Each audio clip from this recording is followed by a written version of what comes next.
Tenggelamnya anak Ridwan Kamil Emeril Khan Mumtaz atau Eril di Sungai Are, Swiss terbilang bukan fenomena baru. Polisi setempat menyebutkan korban tenggelam di tempat tersebut sebagian besar adalah pengungsi atau turis mancanegara.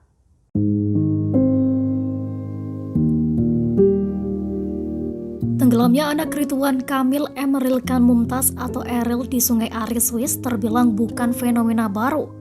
Polisi setempat menyebutkan korban tenggelam sebagian besar adalah pengungsi atau turis mancanegara. Pasalnya orang asing yang cenderung tidak tahu betul bahaya berenang di sungai Swiss itu tercatat kerap menjadi korban tenggelam.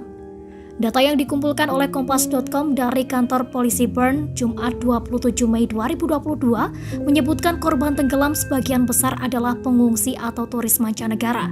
Di Swiss sendiri, menurut Biro Statistik Komunitas Penyelamatan Swiss, setahun rata-rata ada 40 orang yang tenggelam. Dari jumlah ini, 90% insiden terjadi di danau atau sungai dan korban didominasi laki-laki. Di Sungai Are yang membelah kota Bern, meskipun tidak banyak yang tenggelam, namun sebagian besar korban memang merupakan kalangan pengungsi atau turis asing. Poltabes Bern bersama pemerintah kota Bern telah mengkampanyekan slogan "Are you safe? It is not a game" dengan menyebarkan selebaran dan menempelkan plakat dalam 10 bahasa di pinggiran Sungai Are. Kendati demikian, tetap saja ada jatuh korban. Beberapa tahun lalu tercatat ada juga seorang warga Korea Selatan berusia 19 tahun yang tenggelam setelah mencoba berenang di sungai tersebut di wilayah Balenpats di Bern. Turis Australia pernah pula ditemukan tenggelam setelah meloncat dari Hohe Marsil Bern. Hingga berita ini disampaikan, hilangnya putra sulung Ridwan Kamil belum menemukan titik terang.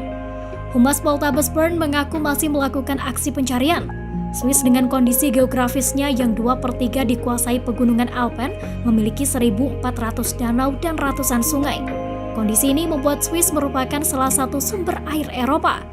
Sungai Rhein yang berhulu di kawasan Graubünden, Swiss Tenggara merupakan sungai terbesar dan terpanjang di Swiss.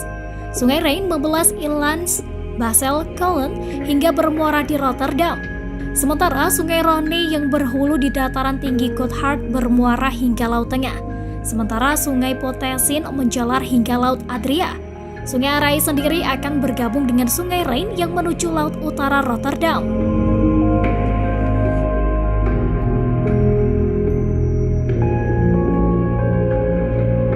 Terima kasih sudah nonton. Jangan lupa like, subscribe, dan share ya.